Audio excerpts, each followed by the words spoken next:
Preparativi all'aeroporto Canova in vista della riapertura del 1° giugno dopo 14 mesi di stop causa pandemia. 3.000 persone tra diretti ed indiretti ricominceranno a lavorare. E sull'importanza dell'aeroporto interviene il presidente di Federalberghi Treviso, CER, anche perché per far ripartire il settore, dice, occorre che tornino i turisti stranieri. Vaccini agli operatori turistici. Il Veneto vuole partire usando il siero Johnson & Johnson e superando la raccomandazione per età. A Ferragosto 2 settimane libere dai richiami per consentire le ferie. Vaccinazioni nella Marca. Ad ora l'ULSS 2 aprirà 2 posti dedicati nuovi alla fascia 40-49. Il direttore Benazzi: entro una settimana tra prime dose e prenotati vogliamo arrivare al 70%. Premiati i 2 operai che salvarono la vita a Marta Novello bloccando il suo aggressore. La giovane venne accoltellata mentre faceva jogging a Mogliano. Dopo l'aggressione di domenica in via Orioli, la pattuglia fissa ha già preso posizione, ma il comitato storico della zona insorge, non è una zona degradata. Un insulto gratuito via social ad un politico di un altro partito. Il dem trevigiano Giovanni Tonella nella bufera con il leader di Italia Viva Matteo Renzi, che ne chiede l'allontanamento dal PD. Ben ritrovati con l'edizione di Treviso dei nostri telegiornali. È fissato per le 12:25 di martedì 1 giugno il decollo di riapertura dell'aeroporto Canova di Treviso dopo ben 15 mesi di chiusura. Fervono i preparativi e intanto sono 3.000 i lavoratori tra diretti ed indotto che sperano di tornare a lavorare. Contenti o preoccupati? No, contenti per la ripresa sicuramente, preoccupati forse per capire e per soddisfare la clientela. Questa è l'aria che si respirava oggi all'aeroporto Canova, una settimana dalla riapertura. Timori in particolare sul tema prevenzione del contagio. Non sappiamo quali saranno, cosa ci aspetta sostanzialmente. Grande attività in tal senso con segnalazioni e tabelle. Tutte le misure che ci hanno impartito dal Ministero della Salute. Stiamo monitorando le prenotazioni per vedere quale sarà il carico di lavoro. Una vera e propria macchina da rimettere in moto dopo oltre un anno di fermo. Ce la farete per il 1° giugno? Sicuramente ce la faremo, ce la stiamo già facendo e non abbiamo dubbi che il primo giorno sarà un successo. Primo volo alle 12:25 di martedì 1 giugno verso Cagliari per uno scalo da numeri importanti per passeggeri e posti di lavoro. Il numero che fa fede è di 1.000 posti di lavoro per 1.000.000 di passeggeri, quindi sono circa 3.000 persone che a vario titolo e in funzione di quello che fanno hanno a che vedere con l'aeroporto, con l'attività dell'aeroporto. Ad oggi una pista utilizzata solo da voli privati e per qualche manutenzione, che a breve invece tornerà a pieno regime, innescando anche le inevitabili polemiche con chi ci vive attorno. Cosa dire ai cittadini che invece in questi mesi hanno detto che bene che si sta senza l'aeroporto? Ma mi sembra che siano stati molti quelli che invece hanno sentito una grave mancanza del fatto che mancava poi fisicamente il lavoro per moltissime famiglie. Un concetto ribadito da chi oggi al Canova è tornato a lavorare. Cosa dire a quelli dei comitati? Se uno ha la famiglia da mantenere, il lavoro serve. Tutti vogliamo viaggiare, tutti vogliamo vedere posti nuovi e tutti soprattutto abbiamo bisogno di lavorare, quindi sono del parere che sì, dobbiamo riaprire. E sull'importanza dell'aeroporto interviene il presidente di Federalberghi Treviso, anche perché per far ripartire il settore, dice, occorre che ritornino i turisti stranieri. Fondamentale. Così Giovanni Cher, presidente degli albergatori trevigiani, definisce, scandendolo bene, l'aeroporto di Treviso prossimo alla riapertura. È una delle porte d'accesso alla nostra provincia. Noi in questo siamo privilegiati perché avere un aeroporto internazionale, tra l'altro grazie al sindaco, grazie a Ryanair che ha puntato molto sul nostro territorio, da quest'anno dovrebbe diventare anche hub di Ryanair, quindi con tanti voli in più e quindi tanti turisti in più che arrivano sul nostro territorio. Territorio a 2 velocità sul fronte della ripresa, l'Alta Marca, le colline del Prosecco che nell'ultimo fine settimana hanno registrato presenze significative e la zona sud legata a Venezia che rimane al palo per l'assenza di turisti stranieri. Fino a quando non ci sarà chiarezza sul Green Pass, sul pass vaccinale, la gente non prenoterà le vacanze da noi. Quindi aspettiamo di avere chiarezza. Appena ci sarà maggiore chiarezza siamo convinti che arriveranno anche le prenotazioni. Federalberghi si è fatta inoltre portatrice della richiesta di procedere con la vaccinazione degli operatori turistici. Il problema è che da Roma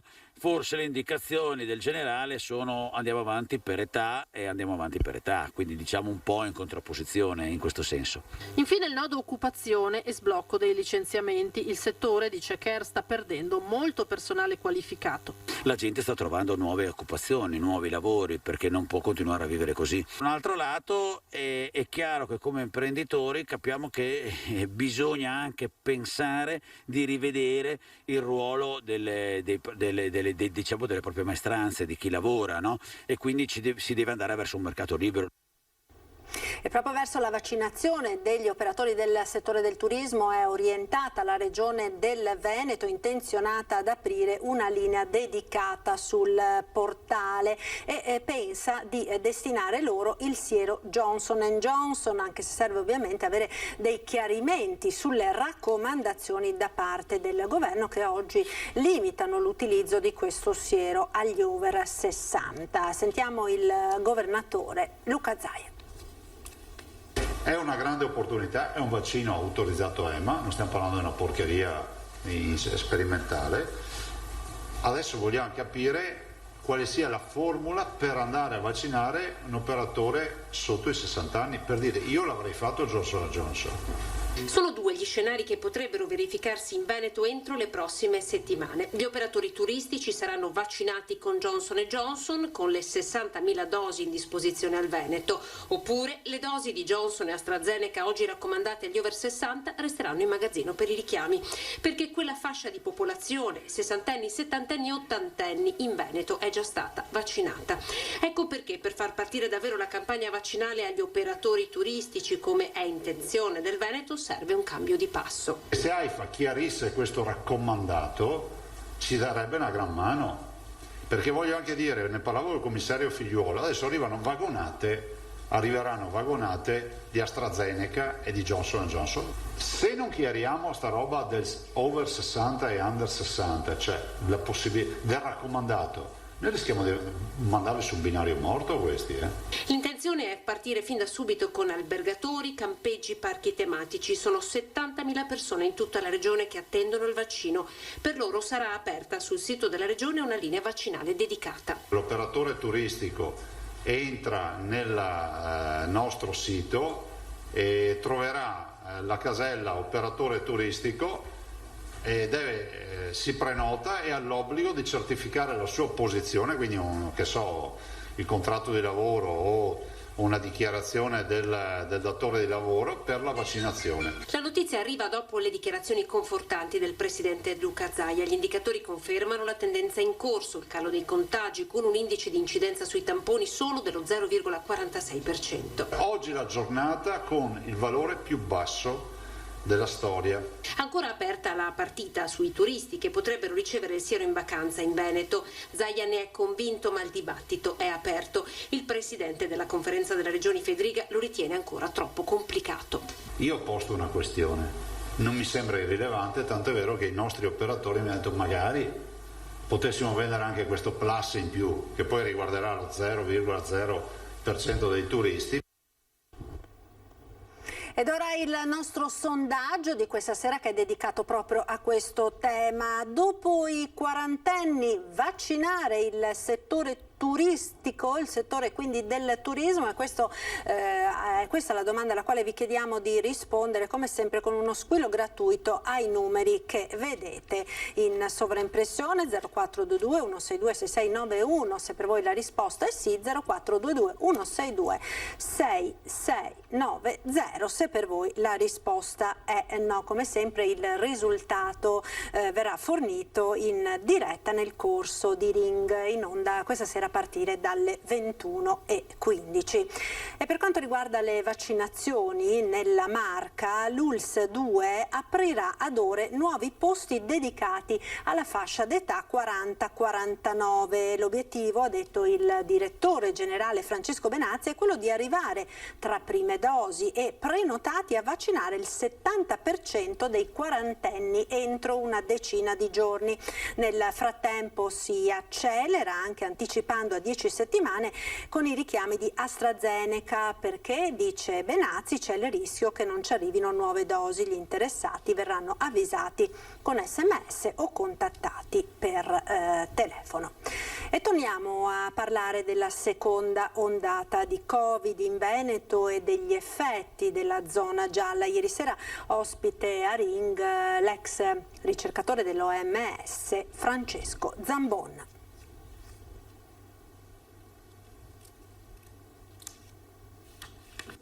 Commissione d'inchiesta in regione, scontro politico. La gestione della seconda ondata di Covid in Veneto continua ad essere al centro del dibattito e torna sull'argomento, intervistato da Ferdinando Avarino a Ring, Francesco Zambon, l'ex ricercatore dell'ufficio OMS di Venezia, autore insieme al suo gruppo del rapporto che un anno fa fu pubblicato e poi subito rimosso dalla stessa OMS sul mancato aggiornamento del piano pandemico e la gestione della prima fase della pandemia, definita caotica ed improvvisata.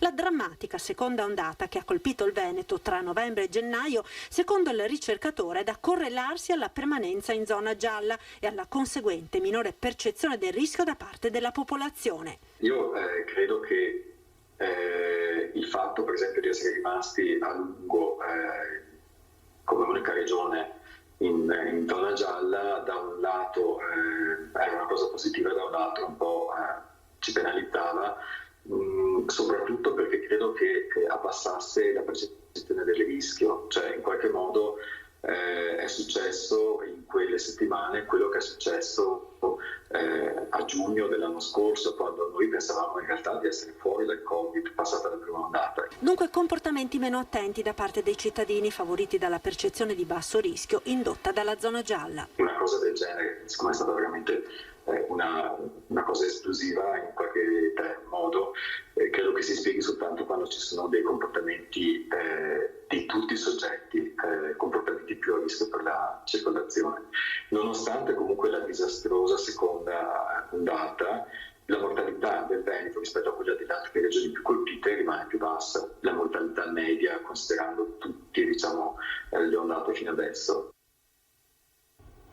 Ed ora andiamo a Mogliano, a Zerman, per le premiazioni dei due operai che a marzo salvarono la vita alla 26enne Marta Novello, accoltellata mentre faceva jogging appunto da un ragazzino di 15 anni. Ci colleghiamo quindi con Lucio Zanato.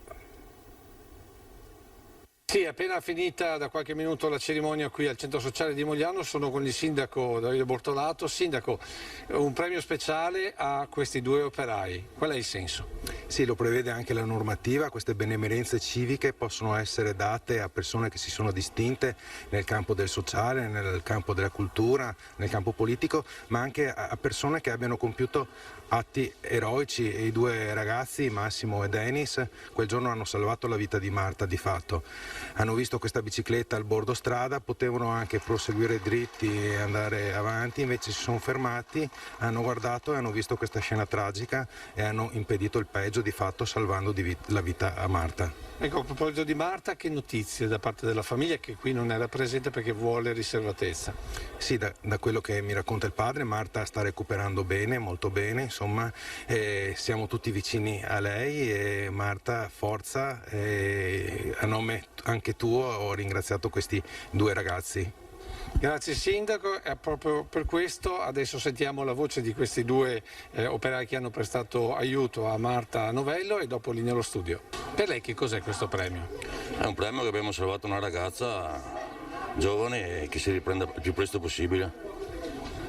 Senta, lei ha dei figli, cosa gli racconterà questa sera quando porterà a casa questa targa? Più che racconto, gli insegnerò a salvare sempre le persone e non rendersi mai, sempre. Torniamo ora a Treviso città. Dopo l'aggressione di domenica in via Orioli, la pattuglia fissa della polizia locale è da oggi realtà, ma il comitato storico della zona insorge. Questa non è una zona degradata, non è il Bronx, dicono. Sentiamo. A distanza di poche ore dall'annuncio del sindaco Mario Conte e del comandante della polizia locale di Treviso Andrea Gallo, la pattuglia fissa dei vigili ha preso posizione in via Orioli, uno dei provvedimenti decisi con forza dopo l'episodio di violenta aggressione di domenica pomeriggio, oltre ad istituire una zona ZTL dotata di telecamera fissa. Una presenza, quella dei vigili, cui il comitato di Porta Altini ha voluto rivolgere un sincero grazie, cercando però di ridimensionare l'accaduto. Secondo loro, infatti, negli ultimi 2 anni la zona è decisamente cambiata e non si può parlare di degrado. Non è un degrado se 2 litigano, ecco. Questa è successo domenica qui, però insomma che non succeda più qualcosa era molto tempo. La zona della Porta Altinia è la zona più popolata del centro storico di Treviso, quindi dove c'è maggiore residenza ci sono anche tutti i commercianti sotto, che ognuno fa la sua, ci sono attualmente per la stazione dei treni, per la stazione del Corriere, dei pullman, dei bus, un flusso continuo per le scuole e tutto quanto. I problemi sono altrove, ma sicuramente no in via Roma. Una delle zone più popolose di Treviso e per questo anche più vivaci. Sul quartiere il comitato ha da tempo anche attivato il controllo di vicinato collegato con la stazione della polizia locale. Oltretutto, proprio dietro la piazza Giustiniana c'è anche un'apertura nuova di un museo che è stato ultimato i lavori questo mese, c'è l'archivio di Stato, c'è la chiesa Santa Caterina e più flusso c'è di gente che si muove per il museo, per le spese, per i negozi, per gli uffici, chiaramente la delinquenza non regna, assolutamente non regna. E a Montebelluna i baby bulli che si comportano male sui mezzi di trasporto pubblico e scolastico arriva l'attività socialmente utile al posto della sospensione, lezioni di rugby.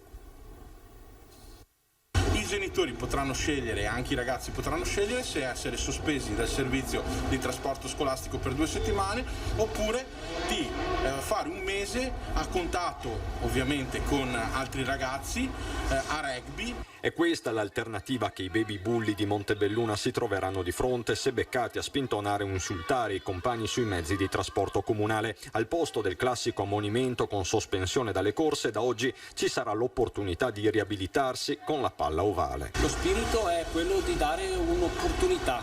Non vorrei che il messaggio fosse quello di un castigo. Il castigo non è un castigo, è un'opportunità.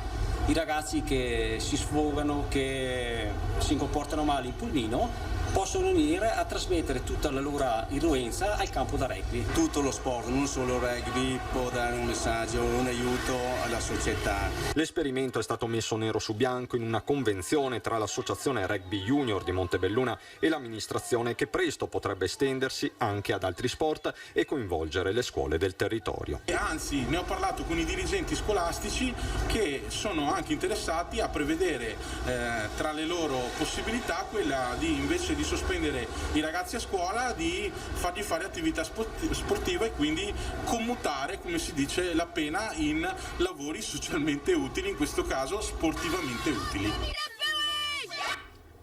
Una buona notizia, ora sono in miglioramento le condizioni della 17enne coinvolta domenica nello scontro auto-moto a San Giacomo di Veglia nel Vittoriese. I medici hanno sciolto la prognosi e la ragazza è stata trasferita nel reparto di pediatria del Cafoncello. La giovane era in sella ad una moto condotta da un coetaneo, il mezzo è stato urtato da una vettura che usciva da un parcheggio facendo cadere rovinosamente a terra i 2 17enni. Ed ora linea alla regia per qualche istante di pubblicità. A tra poco, restate con noi.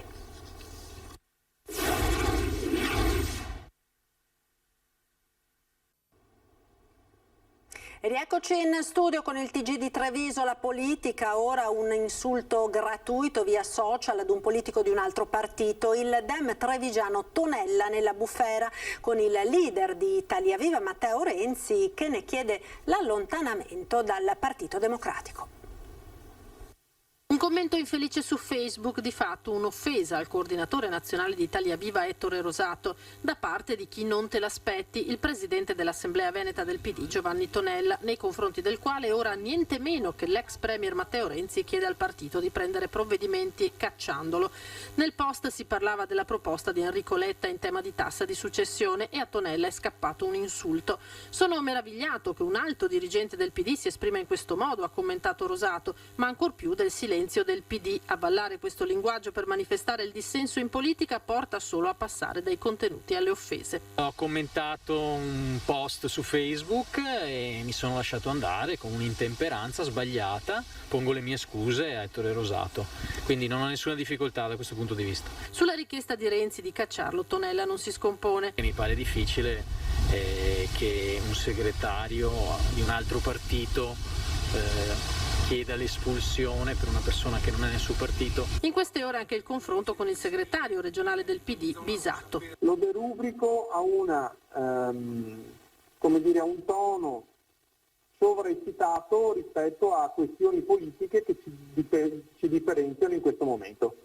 Sono avvenute le scuse personali, a me pare che sia stato fatto il passo che serviva andasse fatto.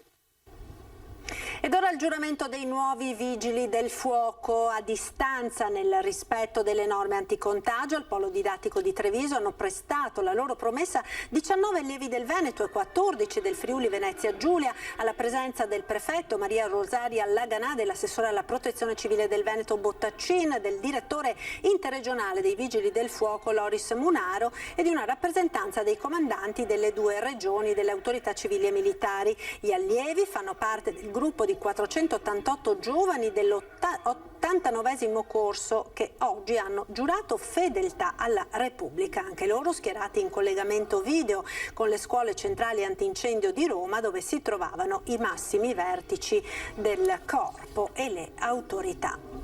E da oggi è stata firmata a Treviso la convenzione tra Comune e Liceo Da Vinci per la fruizione e la gestione dell'orto botanico. Firmata una convenzione tra Comune di Treviso e Liceo Scientifico Statale Da Vinci per la fruizione e la gestione dell'orto botanico Spegazzini, situato in prossimità dell'istituto scolastico e in via de Coubertin. L'intento di Comune e Liceo è quello di sviluppare un laboratorio a cielo aperto con piante appartenenti a specie autoctone, ripristinando le aree umide e riordinando la vegetazione preesistente con le essenze precedentemente curate dall'Accademia Trevigiana per il territorio. Si cerca di sostenere il suolo in modo tale da trovare un equilibrio per la produzione delle piante. L'orto che abbiamo realizzato qua è a forma di piede perché intendiamo dire che è l'impronta ecologica che vogliamo lasciare per il futuro dei nostri ragazzi. Noi ci tenevamo a firmarla con il liceo scientifico, perché il Comune di Treviso è un'istituzione come lo è il liceo, e questo darà continuità al progetto, che è sicuramente molto importante, è importantissimo per i ragazzi che stanno facendo un ottimo lavoro e continueranno a farlo nei prossimi anni. La manutenzione straordinaria di questo luogo spetterà sempre all'amministrazione comunale di Treviso. Negli ultimi 2 anni il Comune ha provveduto alla sistemazione dell'area, oltre alla realizzazione di 2 laghetti. I laghetti adesso sono 2, questo è meno profondo, dove si intende fare della fitodepurazione per l'acqua, mentre nel laghetto più grande intendiamo proprio realizzare un ecosistema per la vita dei pesci e degli anfibi. Questo parco didattico di 1,5 ettari in futuro potrà ospitare anche un pollaio, un vigneto e delle arnie, nella prospettiva di renderlo fruibile a tutti e di farlo mettendo al centro docenti e studenti per obiettivi formativi. Ed ora vediamo un progetto per salvaguardare le api. La salvaguardia e il ripopolamento dell'ape in provincia di Treviso diventano realtà. È stata infatti sancita la firma del protocollo d'intesa fra Savno, Consiglio di Bacino Sinistra Piave, CIT, Legambiente Veneto e APAT, con un unico obiettivo: ripristinare l'habitat naturale delle api, favorendone il ripopolamento tramite la sensibilizzazione nelle scuole e tra i cittadini nei numerosi comuni aderenti all'iniziativa. Il progetto alla sua prima edizione ha goduto di un ottimo impatto sulle amministrazioni locali. Ad oggi ha visto la consegna di oltre 100 apiari didattici ai comuni della Sinistra Piave, da posizionare all'interno dei cortili delle scuole o nei parchi o aree pubbliche comunali. Aiutare l'ape significa aiutare assolutamente noi stessi, quindi educhiamo i nostri ragazzi in primis dobbiamo aiutare loro a capire l'importanza di questo insetto. E noi abbiamo cominciato a mettere a disposizione i mezzi per poter operare, le armi e tutto il resto. Abbiamo messo a disposizione anche il camion per andare a raccogliere. Vogliamo che tutti i nostri comuni partecipino a questa iniziativa, le nostre scuole lo stesso. La firma del patto darà il via a percorsi di educazione pratica e approfondimenti che comprenderanno anche uno speciale mezzo dedicato appositamente attrezzato. Si tratta di un'ape car itinerante, attrezzata di tutta la strumentazione necessaria, passerà da un luogo all'altro del territorio per dimostrare come avviene la lavorazione del miele. Ed ora spazio alle notizie da Belluno e provincia.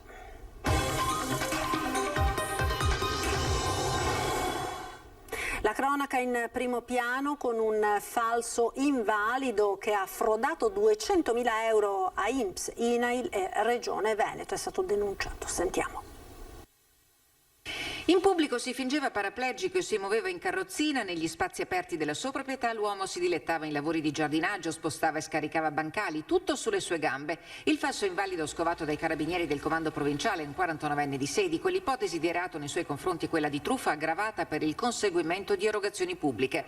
L'uomo percepiva da 10 anni una somma pari a 2.600 euro fra pensione di invalidità, indennità di accompagnamento e contributo regionale che l'INPS ha immediatamente sospeso attraverso un decreto di sequestro del conto corrente della famiglia disposto dall'autorità giudiziaria.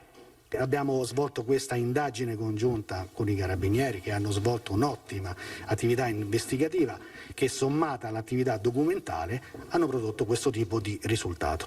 L'incredibile scoperta dopo una segnalazione ai carabinieri giunta lo scorso autunno. I rumors popolari hanno portato la nostra attenzione su questo caso abbastanza eclatante nella piccola comunità in cui si è sviluppato. L'attività investigativa peraltro è stata un'attenta osservazione dei comportamenti e delle abitudini della persona che hanno riscontrato appunto un palese contrasto tra lo stato di invalidità e quello che effettivamente facesse. Nel 2012 una paraplegia da lesione midollare riscontrata dalla commissione dell'ASL del capoluogo aveva riconosciuto al 49enne lo status di invalido al 100% e il diritto all'accompagnamento. Nella documentazione vi era l'obbligo di revisione in caso di miglioramento, condizione che di fatto si è verificata ma che l'uomo ha evitato di segnalare. Anche alla visita straordinaria sollecitata dagli investigatori lo scorso novembre, l'uomo si è presentato in carrozzina accompagnato dalla moglie, fingendosi impossibilitato a muoversi autonomamente e a mantenere la posizione eretta, ma l'esito della visita non gli è stato favorevole. Se il soggetto avrà i requisiti psicofisici per accedere al beneficio, ripresenterà una domanda. Fino a quel momento pensione bloccata e rischio, qualora le ipotesi fossero confermate, di dover restituire le somme indebitamente percepite in questi anni, quantificate in circa 200.000 euro. Nei guai anche la moglie del 49enne, operaia in una fabbrica di Sedico, denunciata per aver avallato e assecondato il marito tanto da poter usufruire dei congedi straordinari INPS e permessi retribuiti per l'assistenza ai disabili garantiti dalla legge 104. Ed ora l'inchiesta sulla gara del gas con il deposito delle dichiarazioni spontanee del sindaco di Feltre, Paolo Perenzin, si è conclusa. Oggi al comando provinciale della Guardia di Finanza la raccolta delle memorie degli indagati. Una strategia difensiva prima della richiesta di rinvio a giudizio di una assai improbabile archiviazione. Nella sede del comando provinciale delle Fiamme Gialle di Belluno, il sindaco di Feltre Paolo Perenzin ha depositato stamani, assistito dal legale di fiducia Luciano Perco, la sua memoria utile a ricostruire la posizione delicata che lo vede indagato assieme a Bruno Zanolla e a Giovanni Piccoli di turbativa d'asta nella spinosa vicenda legata alla gara per l'affidamento della rete di distribuzione del gas. Perenzin, al pari di Bruno Zanolla, amministratore unico di BIM Infrastrutture, di Giovanni Piccoli nel ruolo di direttore tecnico dell'ente, escludono ogni addebito oltre alla loro totale estraneità alle asserite condotte oggetto di contestazione. Pur nel rispetto dell'operato della magistratura, appaiono poco chiare le ragioni per le quali è stata avviata l'indagine, afferma Carlo Tremolada, avvocato di fiducia dell'ex senatore Giovanni Piccoli. Nelle dichiarazioni spontanee depositate il 21 maggio scorso, Piccoli ha ripercorso in modo semplice ogni passaggio che lo ha coinvolto a partire dal 2018. Sua la scoperta che nel bando di gara era stato utilizzato il prezzario della Regione Veneto in luogo di quello della Camera di Commercio di Trento, tuttora depositato all'ente di Belluno, che attribuiva alle reti del gas oggetto del bando di gara un valore inferiore di 15 milioni di euro. Non è chiaro il clima di pervicacia e ostilità della stazione appaltante, mentre è evidente che la difesa del patrimonio pubblico non è reato, chiosa l'avvocato Tremolada, che è in sostanza quanto hanno dichiarato di avere fatto attraverso il loro operato tutti e tre gli indagati, che restano in fiduciosa attesa delle decisioni della Procura. Ed era questo l'ultimo servizio, vi ricordo questa sera a partire dalle 21:15 l'appuntamento con Ring condotto dal vice direttore Ferdinando Avarino. È tutto dunque per questa edizione, vi lascio come sempre alle previsioni del tempo con il nostro meteo. Arrivederci.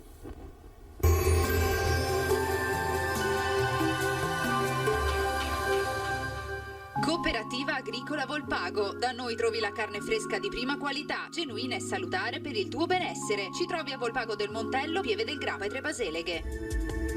Benvenuti al meteo. Graduale rimonta dell'alta pressione dalla penisola iberica e tempo che andrà stabilizzandosi maggiormente sul nostro territorio. Vediamo dunque il dettaglio. Sul Veneto la grafica di mercoledì 26 maggio ci mostra una situazione buona, avremo un ampio soleggiamento con cielo sereno o al più poco nuvoloso, salvo lo sviluppo di locali addensamenti sulle zone interne nel corso del pomeriggio, ma in genere senza piogge associate. Temperature in lieve aumento, minime comprese tra i 7 e i 13 gradi, valori massimi oscillanti invece tra i 18 e i 24 gradi all'incirca.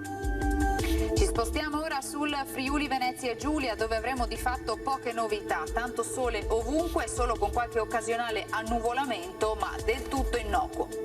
Temperature minime tra 8 e 13 gradi, massime sui 21-22 gradi.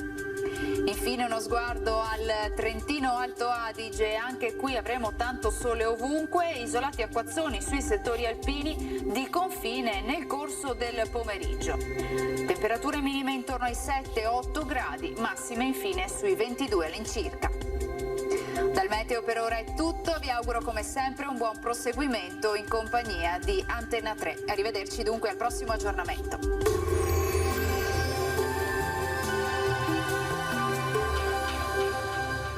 Cooperativa Agricola Volpago. Da noi trovi la carne fresca di prima qualità, genuina e salutare per il tuo benessere. Ci trovi a Volpago del Montello, Pieve del Grappa e Tre Baseleghe.